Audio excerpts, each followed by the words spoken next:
मूकं करोति वाचालं पंगुम लंघयते गिरिं यदि कृपातमहं वन्दे परमानंद माधवं। कृष्णाय वासुदेवाय कृष्णाय वासुदेवाय देवकी नंदनाय च नंद गोप कुमाराय गोविंदाय नमो नमः। कृष्णाय वासुदेवाय देवकी नंदनाय च नंद गोप कुमाराय गोविंदाय नमो नमः। वृंदावन बिहारी लाल की। प्रभु का जन्म हो गया, कन्हैया का जन्म हो गया। अब कन्हैया जब नंदगांव में पहुँचे तो रात्रि में तो किसी को पता नहीं चला। जब सुबह हुआ तो माता यशोदा के बगल में जो है सुंदर सा नन्हा मुन्ना जो है बालक, माता सोची कि इस प्रकार से बालक पैदा हुआ, प्रसव पीड़ा भी नहीं हुआ, एकदम मगन। कन्या पैदा हुई थी, उसका भी पता नहीं था कि कन्या पैदा हुई है। कन्या पैदा होकर के बगल में जो है वहीं अगल बगल लेट रही थी। और धीरे से वसुदेव जी गए, कन्हैया को लेटा दिए, उस कन्या को लेकर के चले आए। नंद बाबा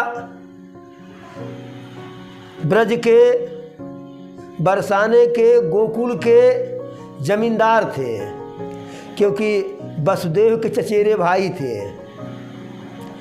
तो वसुदेव राजा थे तो यहाँ के जमींदार थे। और वसुदेव भी कंस के अधीन थे।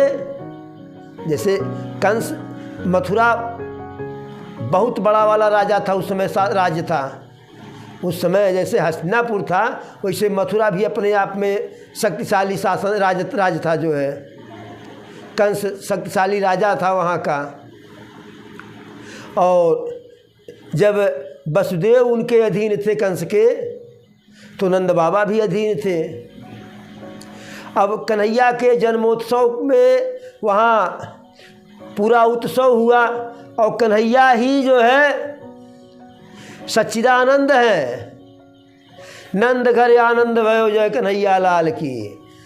नंद घर आनंद भयो जय कन्हैया लाल की। जय कन्हैया लाल की, हाथी घोड़ा पाल की। नंद घर आनंद भयो जय कन्हैया लाल की। तो नंद घर आनंद हो गया। अब पूरे नंद गांव में, पूरे ब्रज में, पूरे गोकुल में, पूरे बरसाने में पूरा आनंद ही आनंद है, उत्सव मनाया जा रहा है। और माता यशोदा इतनी भोली भाली कि यदि कन्हैया को छींक भी आ जाए तो छींक उत्सव। कन्हैया मुस्कुरा दिए तो मुस्कुराने वाला उत्सव जो है, पूरा आनंद ही होता रहा, उत्सव चलता रहा, पार्टी पर पार्टी होती रही, खान पान होता रहा, बढ़िया बढ़िया डीजे बजता रहा। इस उत्सव के कार्यक्रम में नंद बाबा भूल गए कि मथुरा में टैक्स पहुंचाना है, कर। और कर क्या पहुंचाना था? नंद बाबा के यहाँ मुख्य व्यवसाय गाय ही थी, गोरस, गोधन। तो गोरस के रूप में दूध नहीं मक्खन जाता था, तो मक्खन पहुंचाना था। अब उस उत्सव में नंद बाबा भूल गए जो है। और जो नंद बाबा भूल गए तो कहे कि जब याद पड़ा, अरे तो बहुत जुल्म हो गया, मथुरा में गोरस गया नहीं, कंस नाराज हो जाएगा तो दंडित करेगा। तो ग्वाल वालों से कहे, बाकी परिवार वालों से कहे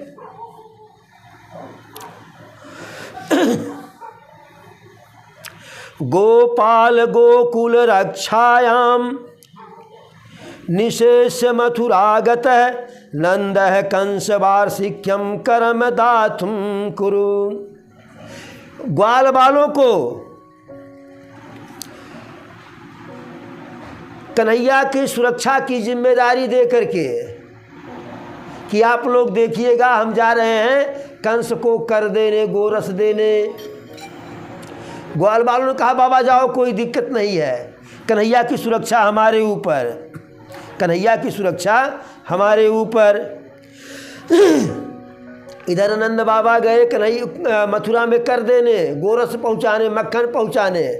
और जब कंस को यह पता चल गया कि हमारा काल मथुरा में पहुँच गया है, मथुरा में जन्म ले चुका है, तो अपने ढंग से कोशिश तो किया लेकिन पता नहीं लगा पाया। तो कंस के ही परिवार में कंस की जो है कोई लग्गू भग्गू रही होगी, पूतना। देखिए नाम से स्पष्ट है, पूतना। उसके पास अपना कोई पूत था नहीं और दूसरे को पूतना कर देगी, नहीं दूसरे को भी पूतना।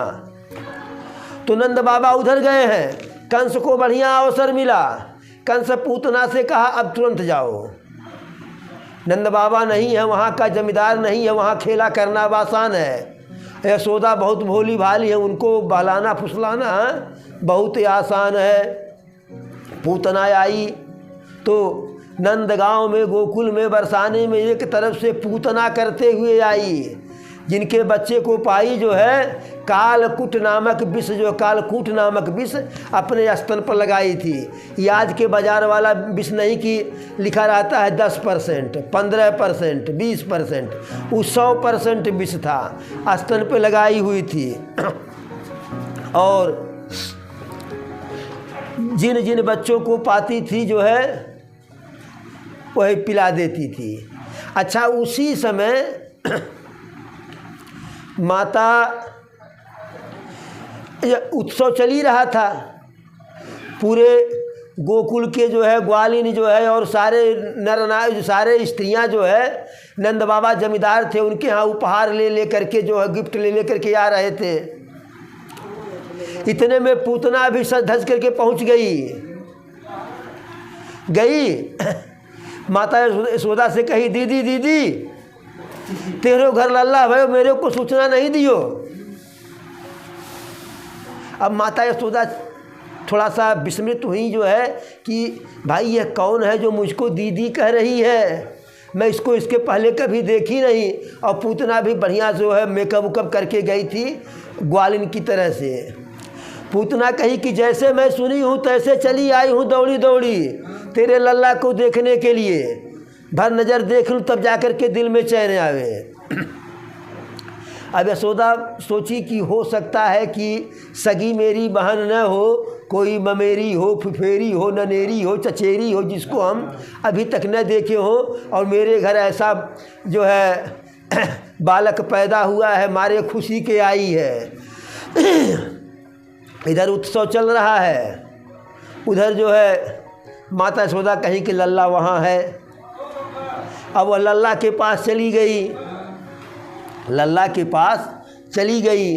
अब कन्हैया जैसे देखे पूतना को तो समझ गए ये तो जो है हमारी माता की जो है बहन नहीं है, ये हमारी मौसी नहीं है, लेकिन मौसी बन के आई है। भाई जब माता यशोदा को दीदी दीदी कही तो मौसी हुई। तो कन्हैया सोचे भाई अब मौसी आ गई है तो मौसी का भी खातिरदारी करना है, लेकिन मौसी के स्तन में जो है विष लगा हुआ है, कालकूट वाला विष। कन्हैया आँख को अपने बंद कर लिए, नेत्र को बंद कर लिए, भोले बाबा का स्मरण किए, कहे हे महादेव यह जो पूतना मौसी आई है विष लगा करके, तो हम तो जो है मक्खन खाने वाले हैं, हम तो गोरस पीने वाले हैं, विष तो आप ही पीते हैं महादेव, आप ही आइए मेरे अंदर। ऐसा भागवत में कथाकार कहते हैं कि कन्हैया इसीलिए पूतना को देख करके अपने नेत्रों को बंद करके भोले बाबा शंकर जी की आराधना करने लगे कि प्रभु विष तो आप ही ग्रहण करेंगे, हम तो मक्खन खाने वाले हैं, विष हमारे हिस्से में नहीं। तो शंकर जी कन्हैया के अंदर आकर के विराजमान हो गए। अच्छा देखिए, प्रभु स्वतंत्र हैं, प्रभु स्वतंत्र है। स्वतंत्र किससे है? कर्म के बंधन से। ईश्वर है तो कर्म के बंधन से स्वतंत्र हैं, और हम लोग नर हैं, जीव हैं, तो कर्म के बंधन से बंधे हुए हैं। कर्म के बंधन से बंधे हुए हैं, और कर्म पीछा छोड़ता नहीं है। हम जो करेंगे उसी का फल हमको मिलेगा। कर्म करोगे फल मिलेगा, आज नहीं तो कल मिलेगा। तो हम लोग कर्म के बंधन से बंधे हुए हैं, इसीलिए हम जीव हैं, और प्रभु कर्म के बंधन से स्वतंत्र है, मुक्त है, इसीलिए वह जो है ब्रह्म है, ईश्वर है।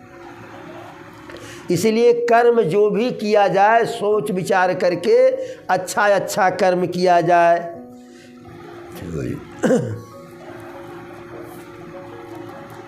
और नंद बाबा जो है कन्हैया के जन्म के उत्सव में ब्राह्मणों को बुलाए और 2 लाख गाय दान किए, बढ़िया बढ़िया जो है सुरभि गाय।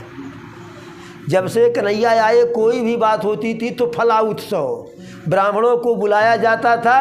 और ब्राह्मण वैसे भी कोई बुलाता है तो अगर बुलाने के बाद घर कायदे से सम्मान करे तो ब्राह्मण यह नहीं देखता है कि कम मिला कि ज़्यादा। सम्मान अगर मिलेगा तो हंसी खुशी जाएगा।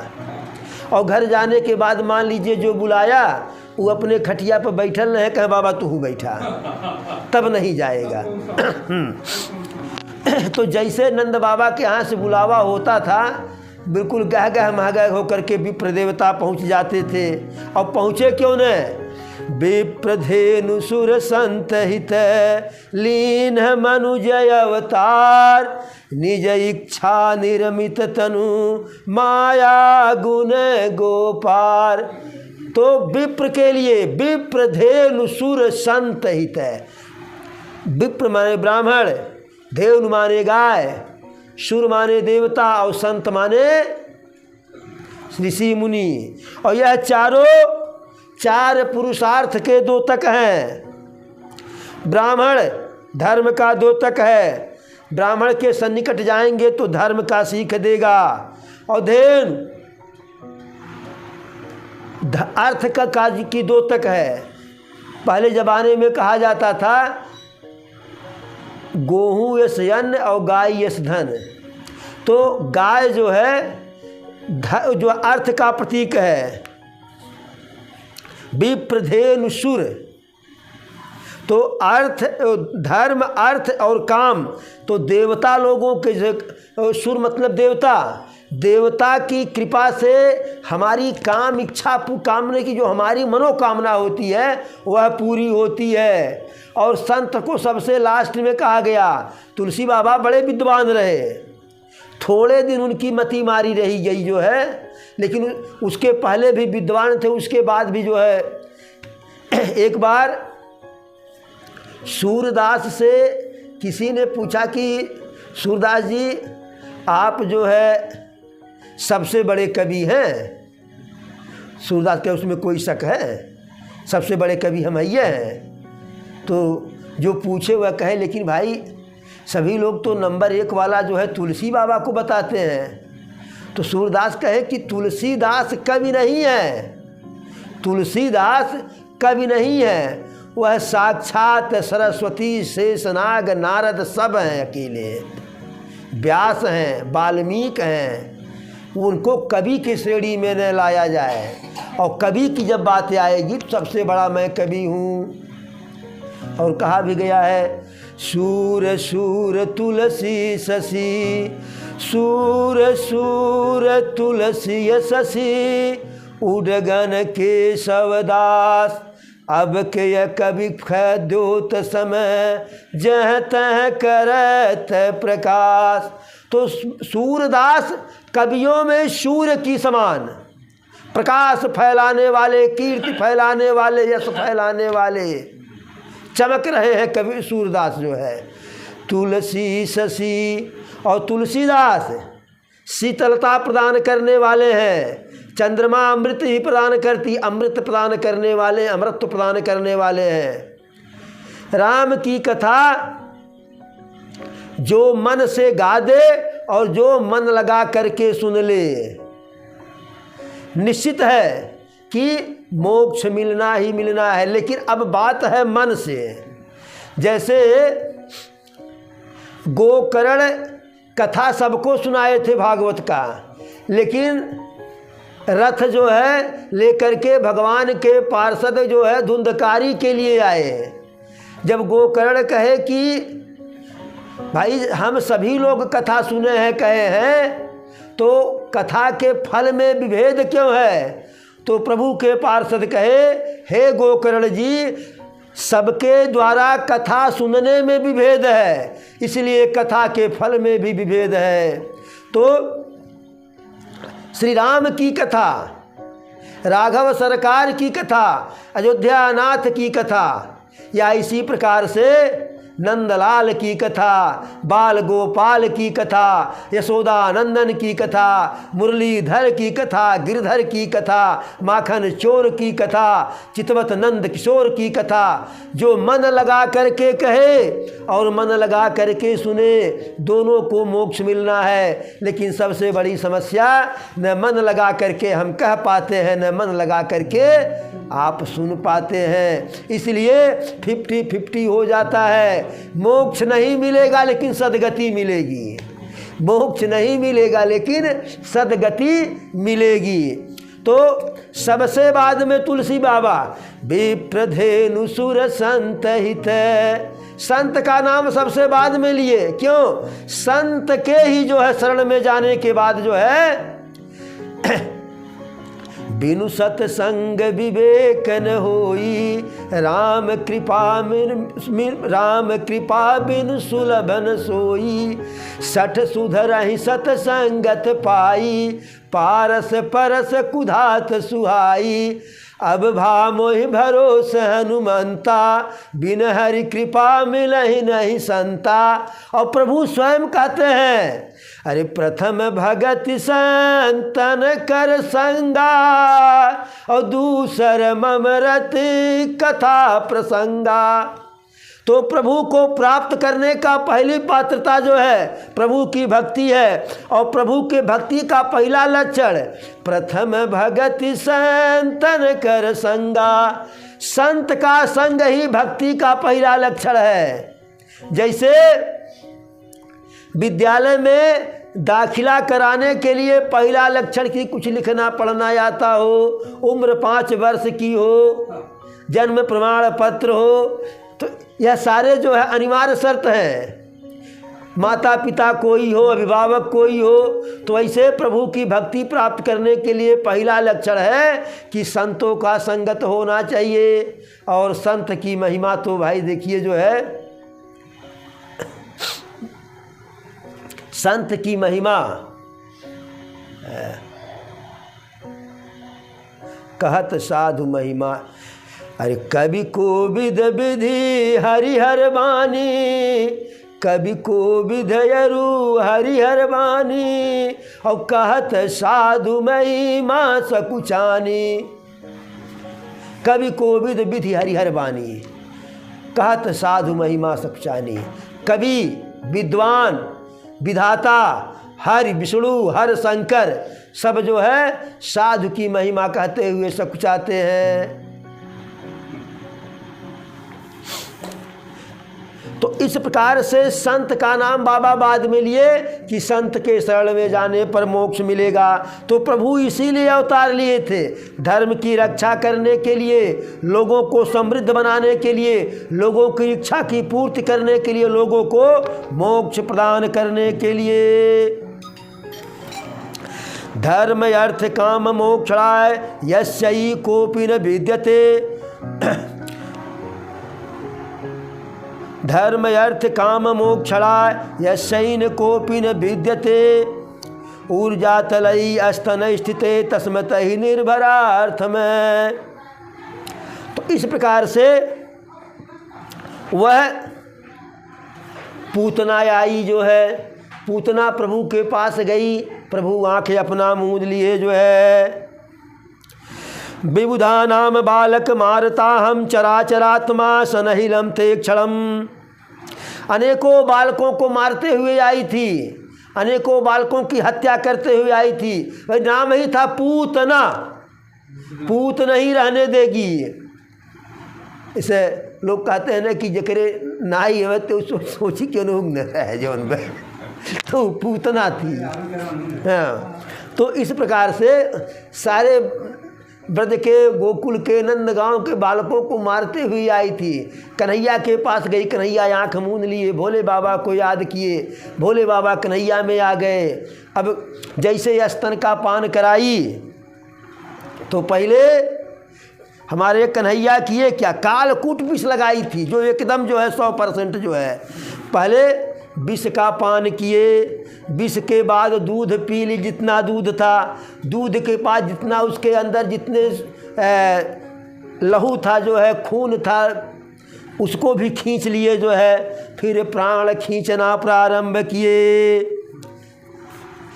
गढ़्यम कराभ्यो भगवान प्रवृत्तय प्राणम स्वयं रोषम प्रवृत्तय।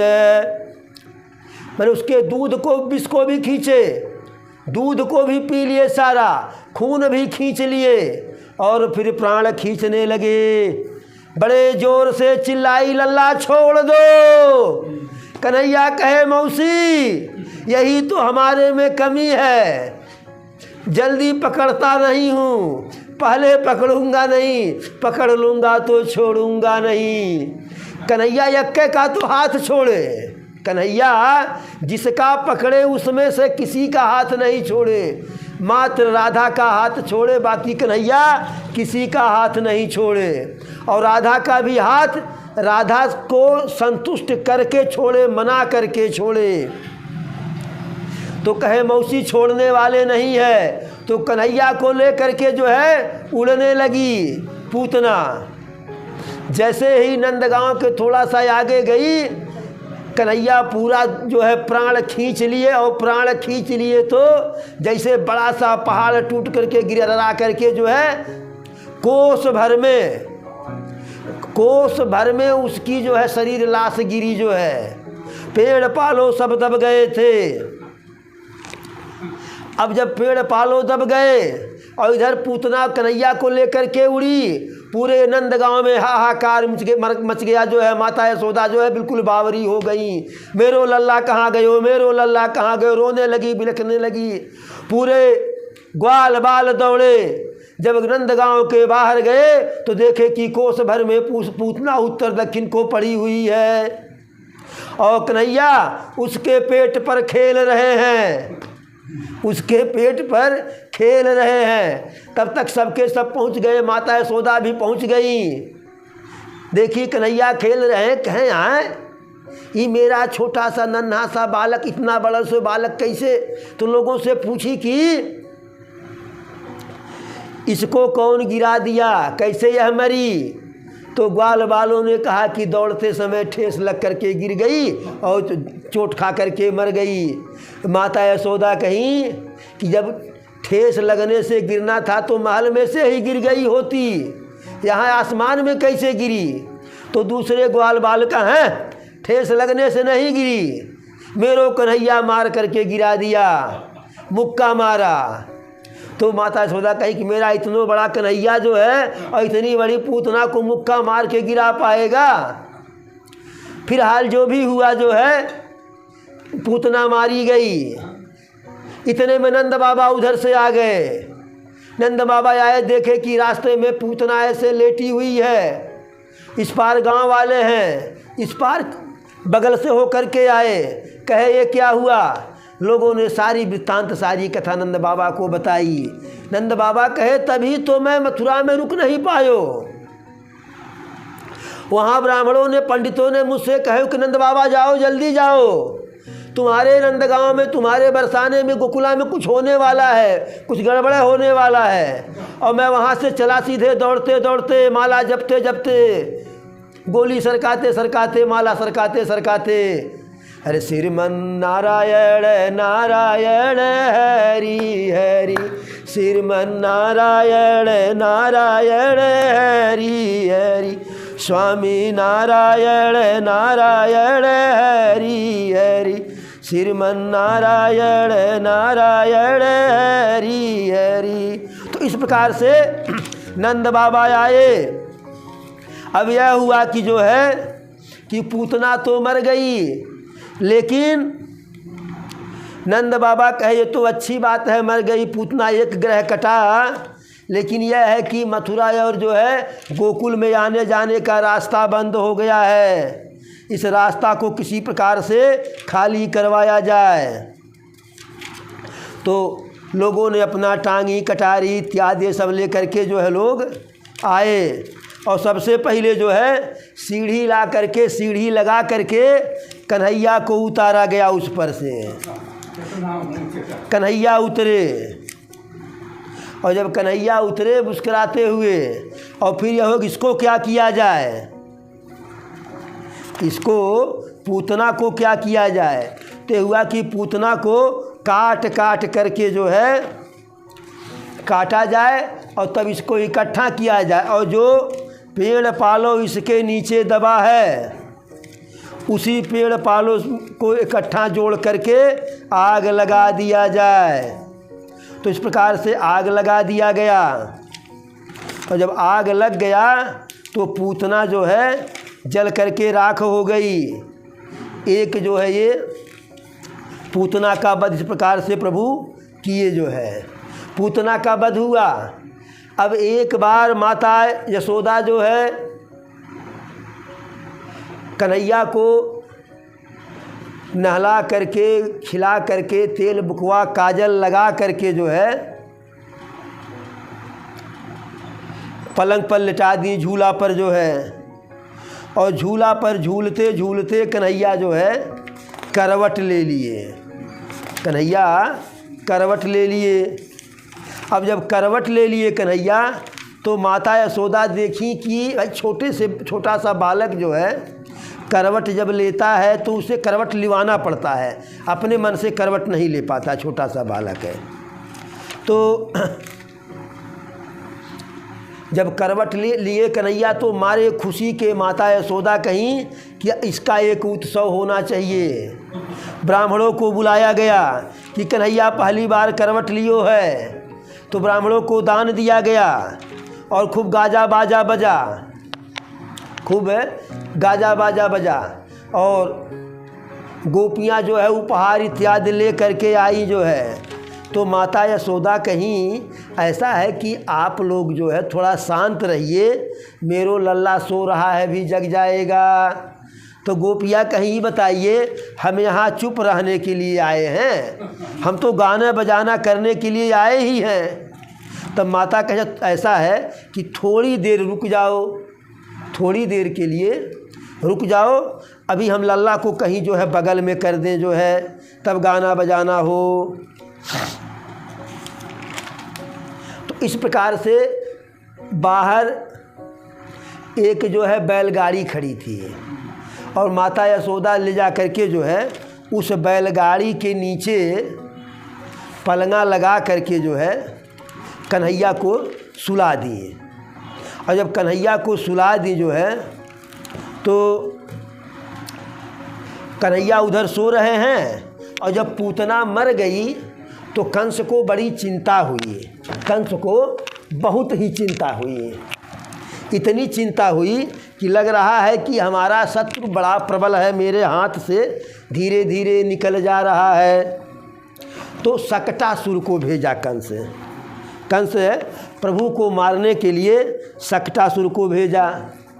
अब शकटासुर ठीक उसी समय जो है वहाँ पहुँचा, उधर जो है अंदर गाना बजाना चल रहा है, अंदर गाना बजाना चल रहा है, और शकटासुर को भेजा। अब प्रभु को यह लगा, थोड़ा प्रभु नाराज़ हुए कि यहाँ मेरे ही नाम पर उत्सव हो रहा है और हम ही को दूर किया गया है, घर से बाहर कर दिया गया है।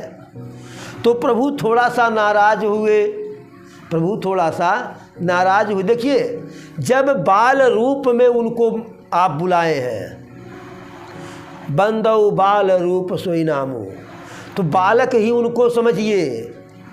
भगवान मान रहे हैं ठीक है, लेकिन जब बाल रूप में बुलाए हैं तो बालक की तरह से देखभाल कीजिए। प्रभु थोड़ा सा जो है नाराज़ हुए। तब तक सकटासुर आ गया, उसी बैलगाड़ी पर बैठा। सकटासुर आया, बैलगाड़ी पर बैठा और बैलगाड़ी के नीचे से उतरा जो है। तो प्रभु जो सकटासुर को देखते ही देखते जो है, सकटासुर बैलगाड़ी के ऊपर था और प्रभु को थोड़ा सा क्रोध आया कि हमारे ही नाम से उत्सव हो रहा है और हम ही उत्सव में शामिल नहीं हैं, सब हमसे अगल बगल है, अपने अपने उत्सव कर रहे हैं। भाई जिसके नाम का उत्सव हो वह भी तो शामिल हो। जिस बच्चा का जन्मदिन मनाया जाता है केक तो वही काटता है न। तो प्रभु थोड़ा नाराज हुए।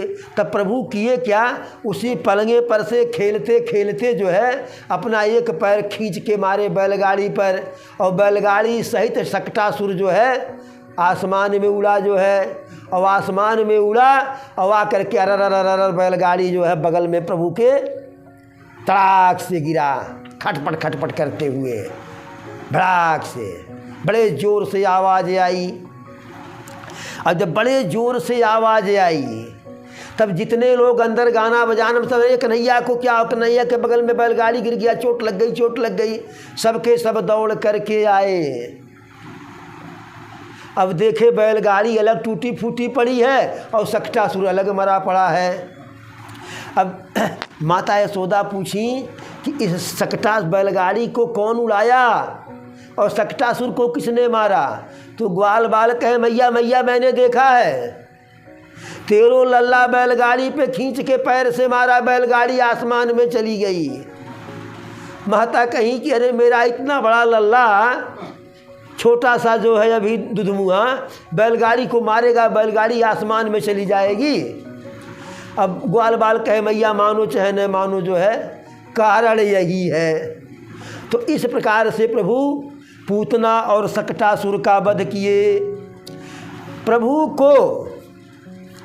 प्रभु सबकी रक्षा करते हैं, लेकिन जब हम प्रभु के ऊपर अपने आप को समर्पित कर दें, कोई चालाकी अपने अंदर न हो कि प्रभु के सहारे हों, अपना हाथ पैर मारता रहे, चलाते रहे जो है, एकदम प्रभु के अधीन करना पड़ेगा। कैसे, अरे तुम ही मेरी नैया किनारा तुम ही हो, तुम ही मेरी नैया किनारा तुम ही हो, मेरी जिंदगी का सहारा तुम ही हो, तुम ही मेरी नैया किनारा तुम ही हो, मेरी जिंदगी का सहारा तुम ही हो, मेरी जिंदगी का सहारा तुम ही हो। तुम ही सूर्य बन कर चमकते हो प्यारे, तुम ही सूर्य बन कर चमकते हो प्यारे, तुम ही बिजली बन कर कड़कते हो प्यारे, तुम ही सूर्य बन कर चमकते हो प्यारे, तुम ही बिजली बन कर कड़कते हो प्यारे, तुम ही चाँद तारे, तुम ही चाँद तारे सितारा तुम ही हो, मेरी जिंदगी का सहारा तुम ही हो, तुम ही चाँद तारे सितारा तुम ही हो, मेरी जिंदगी का सहारा तुम ही हो, मेरी जिंदगी का सहारा तुम ही हो। तुम पुष्प बन कर महकते हो प्यारे, तुम ही पुष्प बन कर महकते हो प्यारे, तुम ही बन के बादल बरसते हो प्यारे, तुम ही पुष्प बन कर महकते हो प्यारे, तुम्ही बन के बादल बरसते हो प्यारे। नदी सिंधु सागर की ओ नदी सिंधु सागर की धारा तुम्ही हो, मेरी जिंदगी का सहारा तुम्ही हो। तुम्ही तेरी नैया किनारा तुम्ही हो, तुम्ही मेरी नैया किनारा तुम्ही हो, मेरी जिंदगी का सहारा तुम्ही हो, मेरी जिंदगी का सहारा तुम्ही हो। एक बार बोलो वृंदावन बिहारी लाल की। तो इस प्रकार से जब अपनी ज़िंदगी का सहारा हम कन्हैया को बनाएंगे तो कन्हैया हमें हमारी सहायता करेंगे, हमारा सहारा बनेंगे। तो इस प्रकार से प्रभु पूतना और सकटासुर का वध किए। अब एक बार की बात है कि प्रभु थे ही, बाल लीला कर ही रहे थे, लेकिन माता यशोदा जो है बार बार ऐसे करो वैसे। देखिए बच्चे जो है अपने मन से रहना चाहते हैं, फ्री होकर रहना चाहते हैं, और माता जो है अरे करऊँ सदा तिन कर रखवारी, और जिमी बालक जुग वही महतारी। तो बालक अपने माता को उसी प्रकार से जुगाती है कि जैसे प्रभु अपने भक्त की रक्षा करते हैं, भक्त को सुरक्षित करते हैं, भक्त की रखवाली करते हैं। तो माता होती है। पुत्र कितना भी सक्षम हो, लेकिन माता की चिंता पुत्र में लगी रहती है। तो माता यशोदा कन्हैया को बहुत कम करके आंकती थी, उनकी सुरक्षा में विशेष ध्यान देती थी, घर से बाहर नहीं जाने देती थी।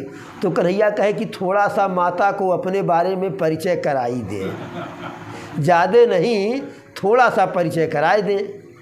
तो कन्हैया मिट्टी खाने लगे। अब कन्हैया मिट्टी खाने लगे तो मिट्टी मुंह में डाले। अब कन्हैया की मिट्टी खाने की क्या बात है, कन्हैया सब कुछ खाते हैं, कुछ नहीं खाते हैं। अरे बिनु पग चलये सुनय बिनु काना, और बिनु कर कर मैं करई विधि नाना। आनन रहित सकल रस भोगी, और बिनु बकता बाणीय बड़ जो, बिनु बाणीय बकता बड़ जोगी।